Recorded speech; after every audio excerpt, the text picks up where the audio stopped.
तब प्रवीण जी को कॉल नहीं किया, ध्यान नहीं रहा। अच्छा ठीक है, अभी तो शुरू ही हुआ। अच्छी बात तो ये है कि अभी तक बात कर रहे थे हम लोग, अब शुरू हुआ।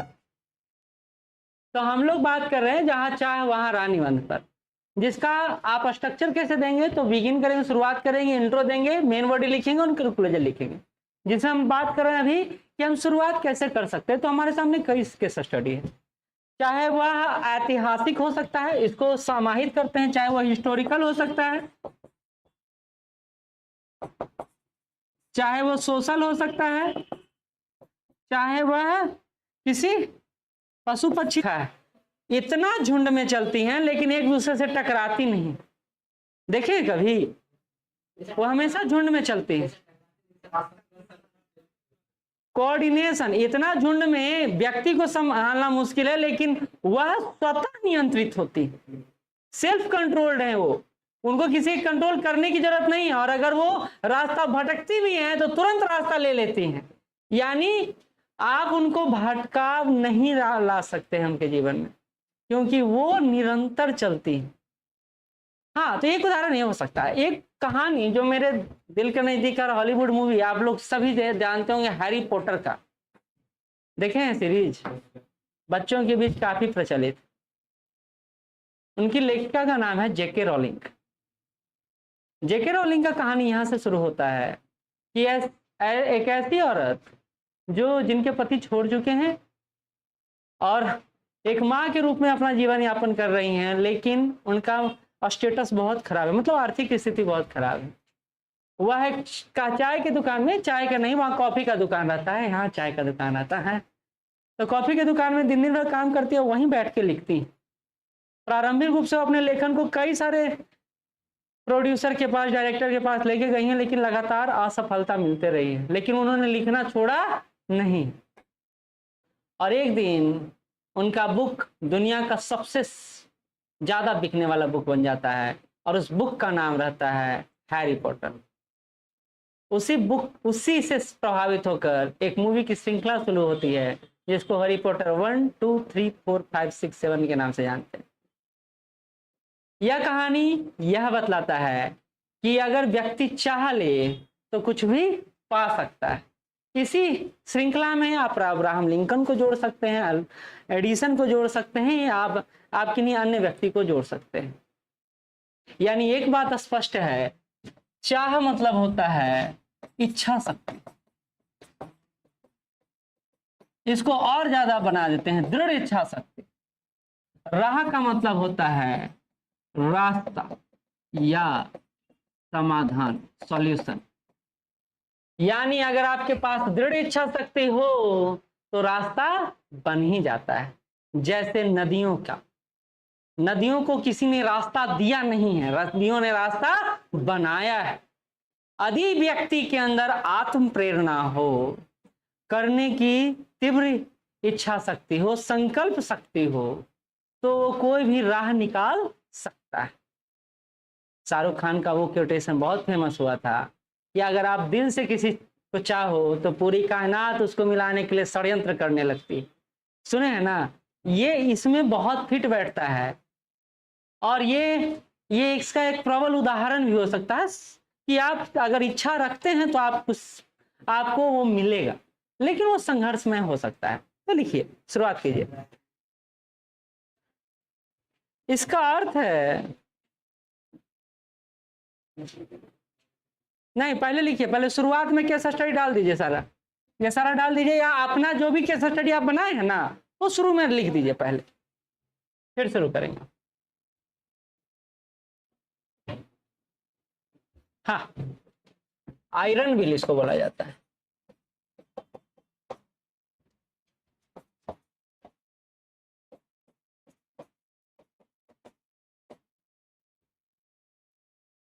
दृढ़ इच्छा शक्ति को आयरन व्हील कहते हैं।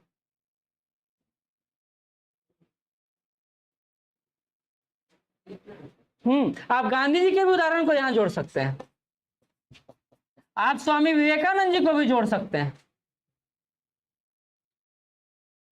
ये अमूर्त निबंध मूलतः इस बात को संदर्भित करता है कि अगर आप नहीं सफल हो रहे हैं इसका यह मतलब नहीं होता कि आप सफल ही नहीं हो सकते।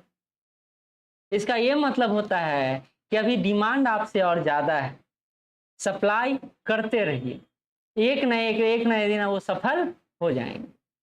लेकिन हम लोग में कमी यह है कि हम लोग तीव्र इच्छा शक्ति रखते हैं, मतलब हमको जब शुरुआत किए ना तुरंत रिजल्ट मिल जाए, और ये संभव नहीं है, खास करके इंसान के लिए संभव नहीं है जो सोच सकता है, क्योंकि हम लोग कई गलतियां करके एक समाधान तक पहुंचते हैं, है ना। इधर पीछे फिर सोच रहे हैं, जहां सोचना वह नहीं सोचेंगे, नहीं सोचे वहां क्या सोच रहे हैं बताइए, नहीं बताइए। हाँ लिख लिए, तो उधर शुरुआत कैसे करेंगे, ये हो गया, लिखिए। इसका अर्थ है, इसका भावार्थ है या अर्थ है, जो भी लिखना चाहें।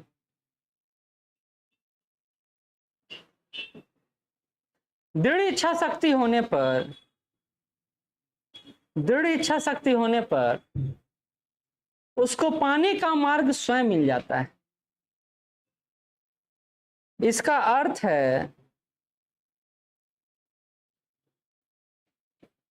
this means if you have a strong will, if you have a strong will, you will find the way, you will find the way to achieve it। दृढ़ इच्छा शक्ति होने पर उसको पाने का मार्ग स्वयं मिल जाता है। आगे लिखिए। अटूट इच्छा शक्ति कौमा, अटूट इच्छा शक्ति कौमा आंतरिक प्रेरणा और आंतरिक प्रेरणा और दृढ़ संकल्प के साथ, और दृढ़ संकल्प के साथ लक्ष्य के प्रति प्रतिबद्धता, लक्ष्य के प्रति प्रतिबद्धता हमेशा एक समाधान, हमेशा एक समाधान या मार्ग प्रशस्त करता है। Commitment towards the goal, commitment towards the goal along with unwavering, UNWAVERING, unwavering will power प्रशस्त करता है। unwavering will power, internal motivation and determination always leads to a solution, always leads to a solution।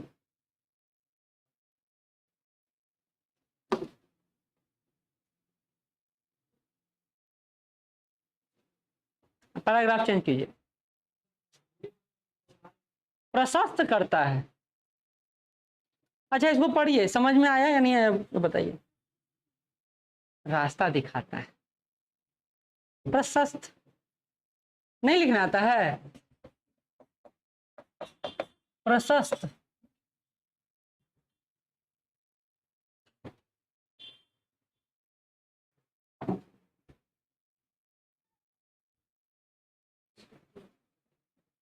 ठीक है। Commitment English ज्यादा समझ में आता है आजकल हम लोग को, नहीं सिंपल बात है, क्योंकि हम लोग अब हाँ हाँ ठीक है, तुम्हारे लिए इंग्लिश में अब मेंस लिखेंगे, है ना। एक बात समझ लीजिए, जिस दिन आप विशुद्ध हिंदी बोलने लगिएगा, मतलब विशुद्ध तो नहीं बोल पाइएगा, उस दिन आप ये खुद में फील करने लगेगा कि अब हमरा बैठा दो, हम पास करने के लिए तैयार है, या आप हिंदी इंग्लिश अच्छा से लिखने लगिएगा। नहीं लिखिएगा, इंग्लिश में रहिएगा तो जिंदगी भर सोचेगा मेंस देने का मौका हमरा ना मिले, क्योंकि आप तैयार नहीं। समझ में आ गया। चलिए अगला पैराग्राफ चेंज। जीवन चुनौतियों का समुच्चय है, जीवन चुनौतियों का समुच्चय है। जो पथिक को जीवन चुनौतियों का समुच्चय है, जो पथिक को न सिर्फ मजबूत बनाता है बल्कि विपरीत परिस्थितियों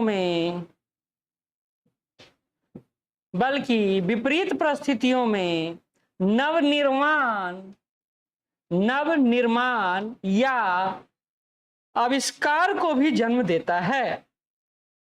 नवनिर्माण या आविष्कार को भी जन्म देता है।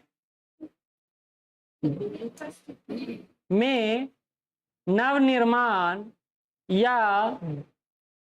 आविष्कार को भी जन्म देता है। जैसे दशरथ मांझी का केस स्टडी, आप लिख सकते हैं ना इसको, लिखिए।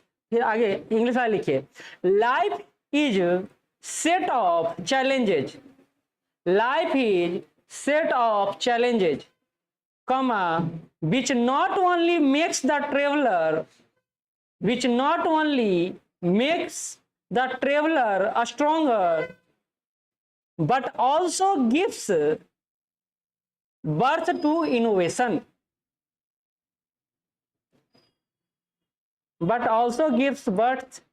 innovation.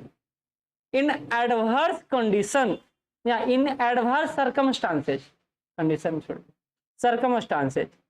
like दशरथ मांझी। अब क्या है, देखिए, इसको बड़ा करना है तो दशरथ मांझी के केस स्टडी पर थोड़ा चर्चा कर देंगे, ठीक है। इसी संदर्भ में हिंदी में एक प्रसिद्ध कहावत है, लिखिए, इसी संदर्भ में हिंदी में एक प्रसिद्ध कहावत है कि आवश्यकता ही आविष्कार की जननी है। इसी संदर्भ में यह प्रसिद्ध कहावत है, इसी संदर्भ में एक प्रसिद्ध कहावत है, there is a famous quotation in this context, dot dot dot डाल दीजिए, यानी वो कंटिन्यू रहेगा, वो आप लिख लीजिएगा। क्या हुआ, इरिटेट नहीं होते हैं? अगर कोई नहीं लिख पाए पूछ रहे हैं तो नहीं होते हैं इरिटेट।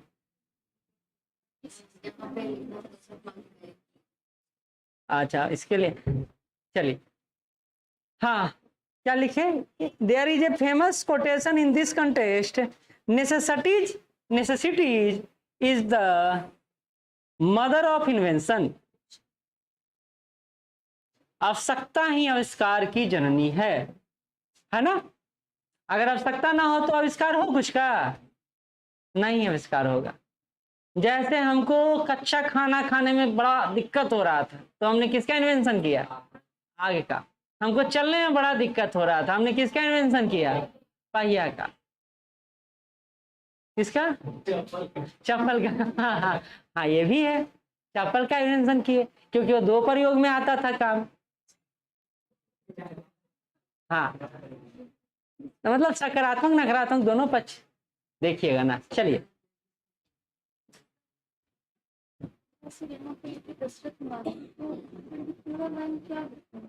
दशरथ मांझी ने जो पहाड़ तोड़ा ना, उस संदर्भ में लिख देना है कि दशरथ मांझी के संघर्ष को हम लोग देख सकते हैं कि कैसे उन्होंने संघर्ष को चमत्कार में बदल दिया।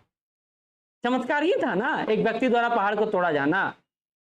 और ये बताता है कि व्यक्ति की अगर प्रबल इच्छा शक्ति हो तो अटूट क्षमता के साथ वो एक चमत्कार को जन्म दे सकता है और एक रास्ता निकाल सकता है। और रास्ता ही निकाले, सारी बड़ी बात है कि उन्होंने रास्ता ही निकाला। तो ये काम तो आप भी कर सकते हैं, इसको लिखवाने की जरूरत है नहीं, ये काम आप कर लीजिएगा। तो कहाँ थे? हाँ, जननी है जिसे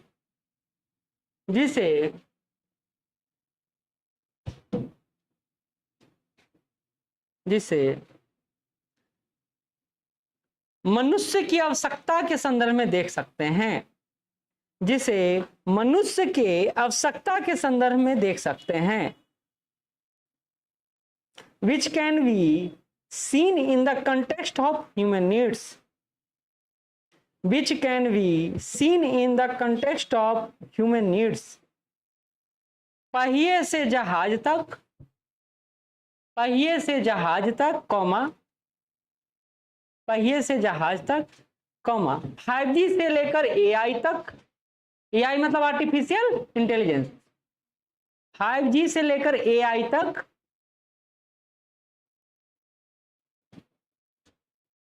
रोबोटिक्स से लेकर मशीन लर्निंग तक, रोबोटिक्स से लेकर मशीन लर्निंग, सभी इंसान की चाह की ही परिणति है, सभी इंसान के चाह की ही परिणति है। फ्रॉम व्हील्स टू शिप,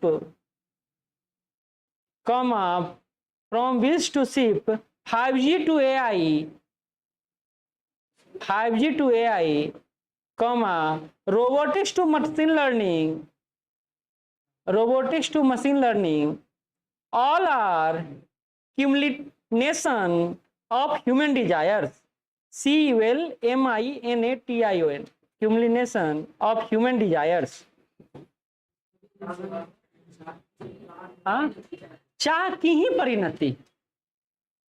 अब इस बात को समझिए क्या कहना चाह रहे हैं हम। ये बात कर रुपेश क्या है, हम ये कहना चाह रहे हैं कि हमारा जो निबंध है वो बोलता है कि जहां चाह है वहां राह, यहां जहां यानी हम जहां प्रयास करना शुरू करते हैं रास्ता स्वयं निकलता चला जाता है।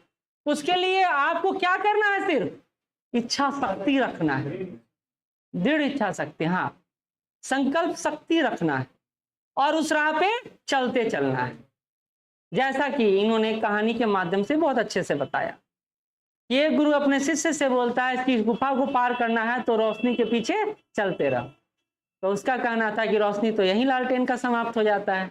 तो बोलता है तुम आगे बढ़ो तो जहां समाप्त होगा वहीं रुक जाना, लेकिन लालटेन का रोशनी कभी समाप्त होता नहीं।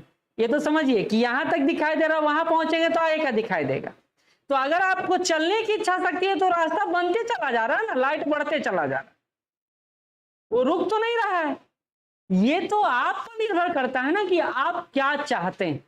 आप उदास हो जाना चाहते हैं, जैसे एक रील्स बड़ा वायरल, अब इस रील्स को समझिएगा। अब सभी लोग रील्स देखते हैं, हम भी देखते हैं। एक व्यक्ति खुदाई कर रहा है, समझिए, और यहां तक खुदाई किया है, यहां हीरा चमक रहा है। अब बेचारा यहां गया और लौट के फिर चला आया कि अब हीरा नहीं मिलेगा, और फिर से वो यहां से खुदाई करने लगता है। क्या लगता है आपको उसको हीरा मिलेगा? क्यों? क्योंकि उसकी इच्छा शक्ति मर चुकी है। अगर वो थोड़ा सा और प्रयास किया होता, थोड़ा सा क्लिक और मिलता, तो वो हीरा को प्राप्त कर लेता।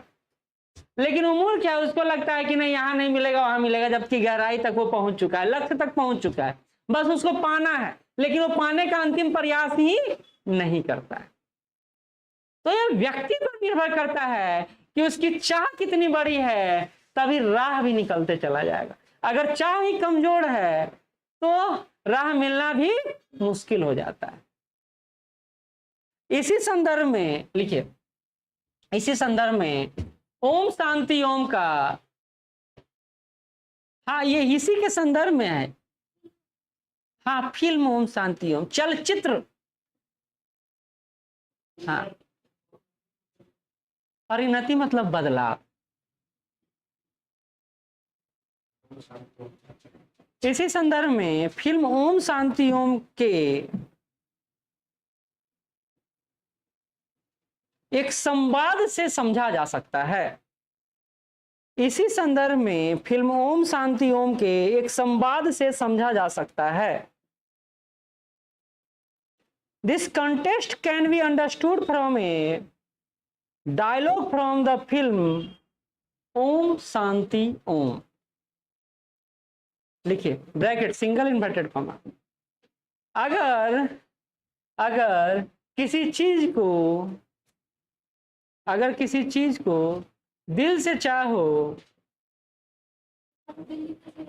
नहीं बीमारी लिख दो तुम, ये बीमारी चाहेंगे तो मिल जाएगा हमको। जो बोला वही ना बोले कि हम उसके जोड़ घटा गुना भाग करेंगे। सर एक पर एक हमारे यहाँ कार्टून पहुंचा हुआ है भाई, जो जिससे भागेगा वो उसके सबसे करीब होगा, ये बात समझिएगा। आज जो नहीं भाग रहा है वो समझिए कि न्यूट्रल अवस्था में भी है। अरे आप किसी को आप ओ माय गॉड जोड़ दीजिए, ओ माय मम्मी जोड़ दीजिए, डैडी जोड़ दीजिए, कुछ जोड़ दीजिए, ठीक। आप लिखवा दें, ठीक। हाँ, अगर किसी चीज को दिल से चाहो तो पूरी कायनात उसे मिलाने का षड्यंत्र करने लगती है। इफ यू हैव, हाँ ठीक है, साजिश से लिख लो। एक दोनों में अंतर क्या हुआ? अच्छा ठीक है, साजिश करने लगती है या प्रयास करने लगती है, ठीक है।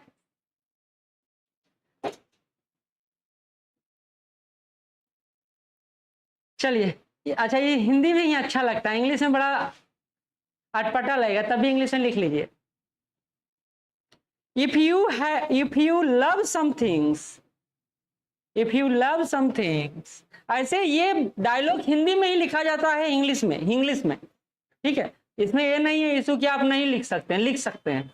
जैसे एक और बात समझिए, निबंध अगर आप हिंदी में लिख रहे हैं और कोई कोटेशन अगर आपको इंग्लिश में याद है तो आप इंग्लिश में लिख सकते हैं, ऐसा नहीं कि नहीं लिख सकते हैं। और अगर आप इंग्लिश का निबंध लिख रहे हैं और आपको हिंदी का कोटेशन याद है तो उसको ऐसे इंग्लिश में लिख सकते हैं। ऐसा मत सोचिएगा कि नहीं लिख ही नहीं सकते, ठीक है, ठीक। हाँ, तो इंग्लिश में लिखा दें कि छोड़ दें, ठीक है। तो यहां पर हम ये देख रहे हैं कि जहां चाह है वहां राह है, को हम लोग एक डायलॉग के माध्यम से भी समझने का प्रयास कर रहे हैं कि अगर आप में इच्छा शक्ति है, अगर आप किसी चीज को दिल से चाहते हैं, दिल से चाहना का मतलब क्या होता है? वो प्रयास जो आपके अंतरात्मा से निकल कर आ रहा है। हाँ, अतः आप प्रयास जिस संदर्भ में कर रहे हैं वही संदर्भ, लक्ष्य कुछ भी हो सकता है, A to Z। तो आप अगर उस पर निरंतर प्रयास करते हैं तो वो आप पा सकते हैं। क्योंकि एक और बात समझिए, पॉजिटिव एनर्जी और निगेटिव एनर्जी, दो एनर्जी काम करता है। अगर आपकी तीव्र इच्छा शक्ति होती है तो पॉजिटिव एनर्जी उस तरफ चलने लगता है। लेकिन एक बात और समझिए कि सिर्फ आप ही का पॉजिटिव एनर्जी नहीं चल रहा है, दूसरे वाला भी पॉजिटिव एनर्जी और नेगेटिव एनर्जी चल रहा है। तो अगर अंडरस्टूड हुआ तो ठीक है, नहीं हुआ तो कोलैप्स होता है, तो उसी को ब्रेकअप कहते हैं, ठीक। अब सब शांत, सही तो बोल रहे हैं, उसी को ब्रेकअप कहा जाता है। टूटना मतलब रिश्तों की बात नहीं, उम्मीदों की बात भी, इच्छा शक्ति की भी बात। तो हम लोग क्या हुआ ना, एक्सप्लोर करने की जगह पर कॉम्पैक्ट हो गए, वहीं पर जाके फंस गए कि इसका मतलब यही होता है, उसका मतलब बहुत कुछ होता है। और प्यार को हम सिर्फ एक एहसास से जोड़ लेते हैं, और वो एहसास हमको किस संदर्भ में दिखाई देता है, वो आपकी गलती है, वो मेरी गलती नहीं। क्योंकि हर जीव जंतु और हर प्राणी में एक एहसास विद्यमान, और सबसे ज्यादा एहसास तो अपनी माँ के साथ होता है।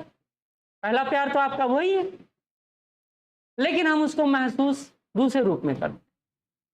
और अभी चूंकि यंग एज है तो हमारा महसूस कुछ और रूप में होता है, इसलिए हम इस पर ज्यादा साइलेंट हो जाते हैं जब भी कोई नया बात आता है तो। लेकिन आप बातचीत कर सकते हैं। हाँ चलिए, बात तो ये है ना कि हमारे समाज में ना एक मेंटल स्टेबिलिटी बन गया है कि लव का मतलब निगेटिव सेंस ही होता है या पॉजिटिव। देखिए, लव का मतलब पब्लिकली निगेटिव सेंस और प्राइवेट में पॉजिटिव सेंस, ऐसा लेके चलते हैं। लेकिन रियल बात है कि लव पब्लिक सेंस ही है, क्योंकि वो हम हमेशा सबके सामने ही दिखाते हैं, चाहे भाई बहन का प्यार हो चाहे माँ बाप का प्यार हो, उसको हम प्राइवेट में नहीं दिखाते हैं। लेकिन हम इसको निगेटिव सेंस में देखते हैं, इसलिए प्राइवेटली बात करते हैं, ठीक। आप में निगेटिव एनर्जी, ठीक। चलिए, हाँ, तो ये बताने का प्रयास कर रहे थे कि यही कि अगर आप में प्रबल इच्छा शक्ति हो ना, तो ये प्रकृति भी है जो प्रयास करती है कि आप उस तरफ उन्मुख होइए। आपको तोड़ती नहीं है, आपको आगे बढ़ाती है। और इसी में एक एग्जाम्पल भागीरथी का भी दे सकते हैं, इतिहास से उठा के। मोहम्मद गजनवी का दिए वो दे सकते हैं, बाबर का दे सकते हैं, आप किसी का भी दे सकते हैं। ऐतिहासिक घटनाओं को यहाँ पर संदर्भित कोटेशन कहानी के रूप में डाल सकते हैं।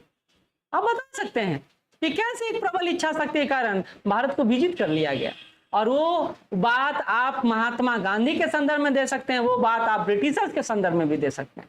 क्योंकि ब्रिटिशर्स को हम नेगेटिव मान के चलते इसलिए उदाहरण नहीं देते, लेकिन दे सकते हैं ना। अगर ये एक कंपनी के रूप में आए थे और पूरे भारत पर राज करने लगे, ये कम बड़ी बात है। तो ये देखने का नजरिया है कि हम कैसे देखते हैं।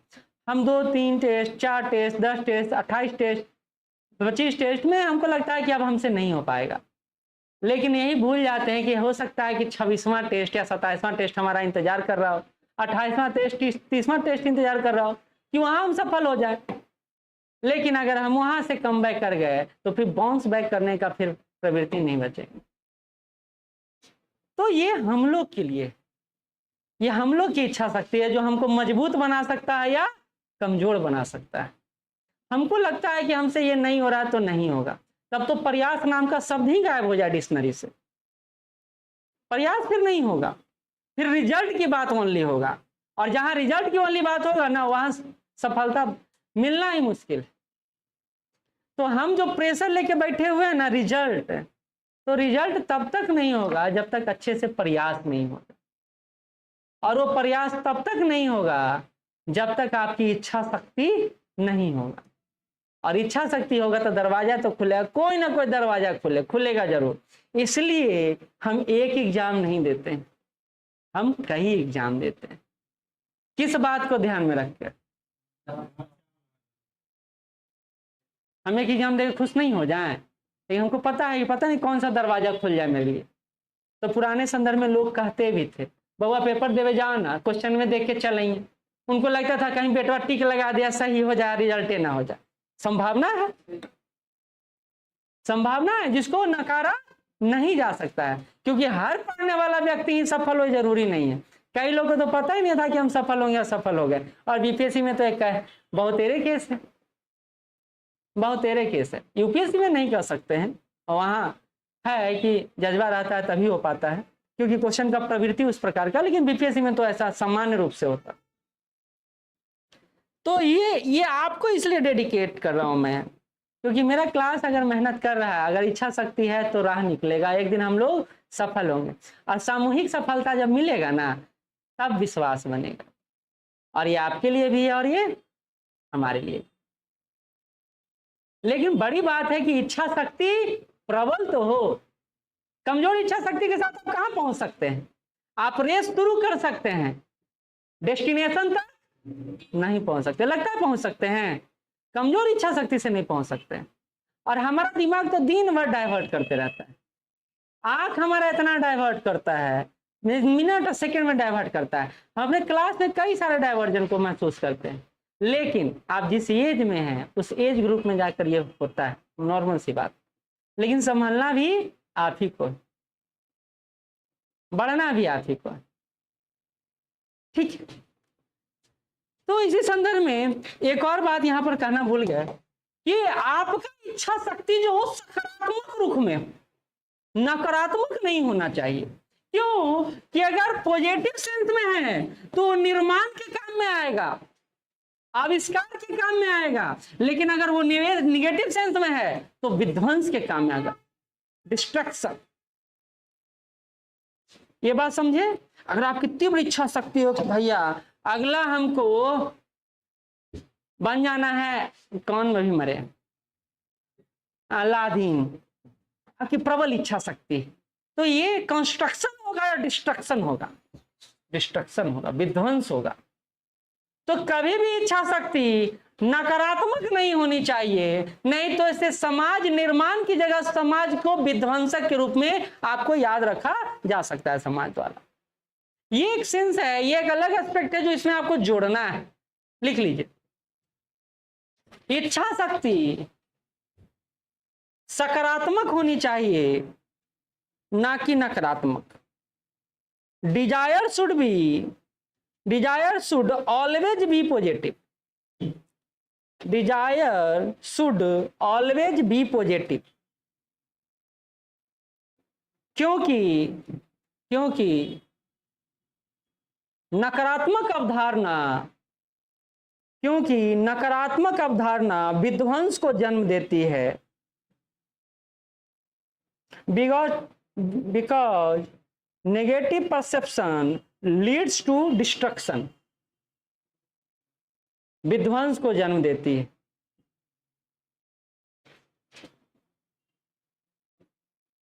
कंक्लूजन लिखा दें? हाँ बिल्कुल दे सकते हैं, आपके सामने कई सारा है। हाँ वो दे सकते हैं, अशोक का भी दे सकते हैं। विध्वंस पर लाए ना कि नहीं लाए? कलिंग जीतना उनके लिए अहम का खेल था। कलिंग जीतना ऐसा नहीं था कि नहीं जीते तो बहुत बड़ा क्षति हो जाता उनको, लेकिन वो उनके अहम का मुद्दा बन गया था। वो इच्छा शक्ति इतना प्रबल हो गया था कि किसी भी स्थिति में कलिंग जीतना चाहते थे, और इसलिए इतना खून खराबा हुआ। और जो इतना खून खराबा हुआ कि उनकी इच्छा शक्ति वहीं समाप्त हो गई युद्ध के प्रति, और उसके बाद उन्होंने कोई बड़ा युद्ध नहीं किया। तो निगेटिव सेंस में अगर आपका डिटर्मिनेशन हो ना, तो डिस्ट्रैक्शन का कारण बन सकता है। और ये हम अशोक के परिप्रेक्ष्य में देख सकते हैं। आप और भी उदाहरण ले सकते हैं, बस अपना उदाहरण मत डालिएगा, ठीक? क्योंकि अभी आप प्रयासरत, अभी हारे नहीं हैं। बोलते हैं ना कि जब तक खड़ा है गिरने का नहीं सोच सकते हैं, और जो गिरता वही उठता भी है, तो गिरेंगे भी तो उठने का ही सोचेंगे। ये है इच्छा शक्ति। लेकिन बेचारा जो खड़ा होते हुए भी गिर रहा है, वो इच्छा शक्ति नहीं हो सकता है। जैसे अचेतन अवस्था में एक मनुष्य द्वारा किया गया व्यवहार, इसका एग्जाम्पल क्या हो सकता है? शराबी। अचेतन अवस्था समझते हैं? अपने होश में नहीं रहना, ठीक है? चलिए, तो कहां थे? हाँ, निष्कर्ष पर लिखिए। जहां चाह वहां राह कहावत। निष्कर्ष लिख के नहीं, निष्कर्ष लिखते हैं और सजा रही है। लास्ट पंक्ति पैराग्राफ निष्कर्षी होता है। जहां चाह वहां राह कहावत मानवीय दृढ़ संकल्प की अदम्य भावना को समाहित करती है। मानवीय दृढ़ संकल्प की अदम्य भावना को समाहित करती है। The saying where there is a will there is a वे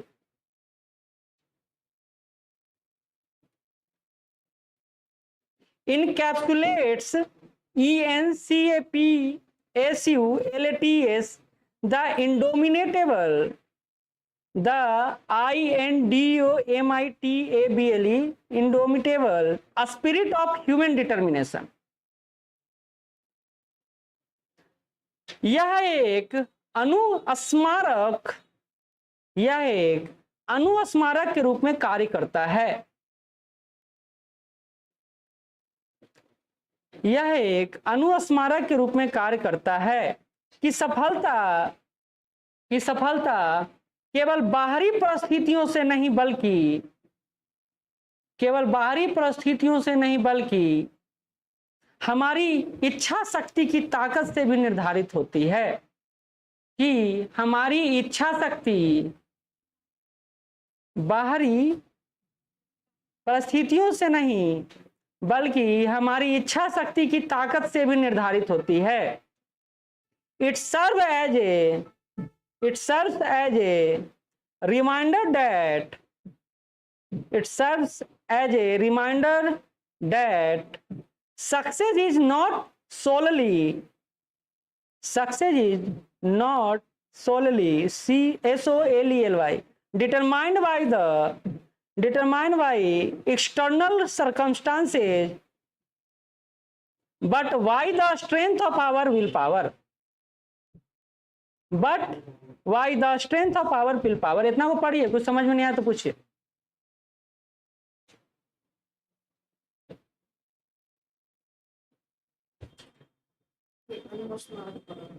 अनुस्मारक मतलब हमको याद दिलाना। अनुस्मारक मतलब हमको याद दिलाने का कार्य करता है। हाँ, स्मारक स्मृति भी लिख सकते हैं। अच्छा, स्मारक का काम क्या है?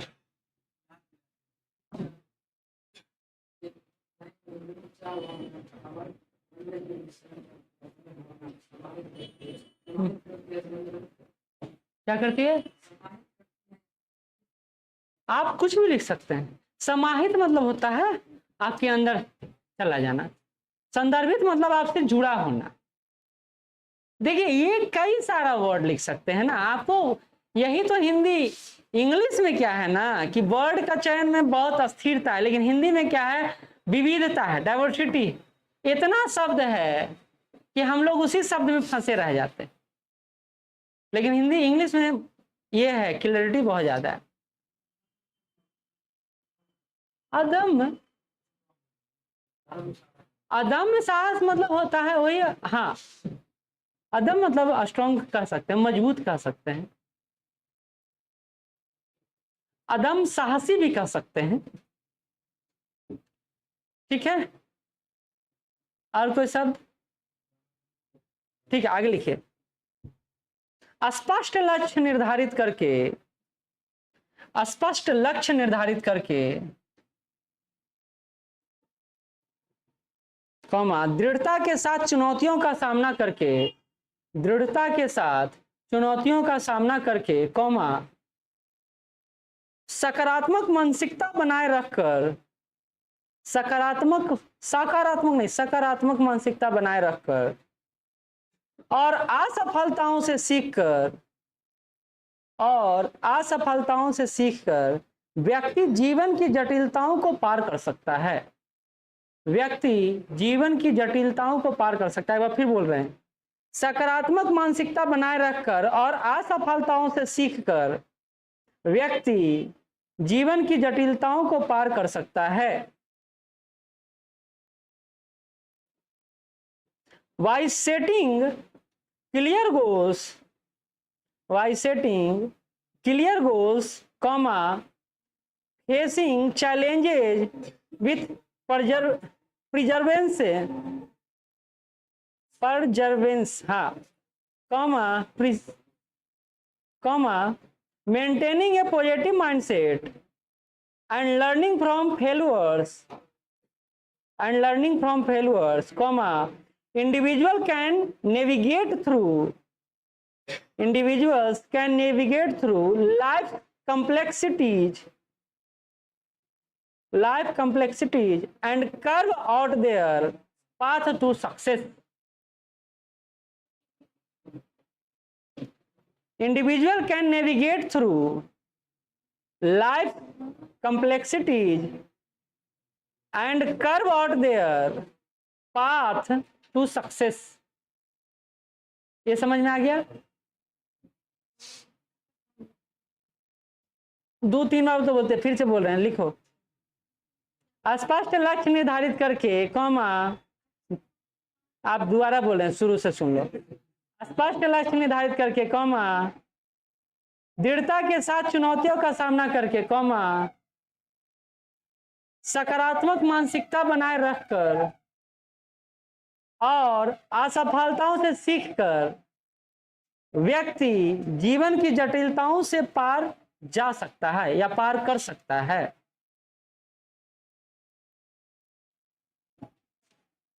पार कर सकता है।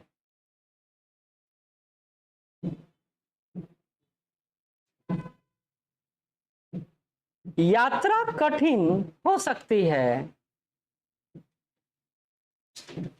देखिए, यात्रा कठिन हो सकती है, कौमा, और सड़क बाधाओं से भरी हो सकती है। यात्रा कठिन हो सकती है, कौमा, और सड़क बाधाओं से भरी हो सकती है, बाधाओं से भरी हो सकती है, कौमा, लेकिन दृढ़ इच्छा शक्ति के साथ, लेकिन दृढ़ इच्छा शक्ति के साथ हम अपने रास्ते में आने वाली किसी भी चीज पर काबू पा सकते हैं।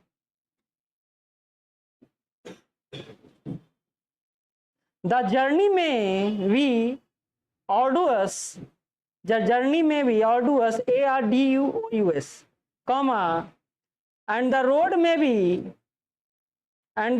be filled with obstacles, but with a resolute,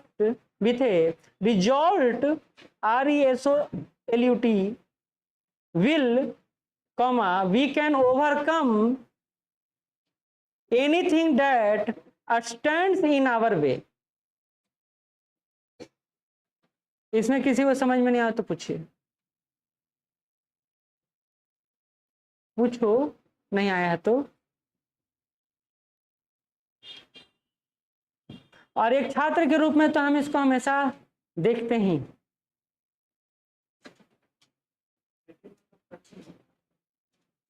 हाँ, आप उस प्रसंग के परिप्रेक्ष्य में बोल सकते हैं।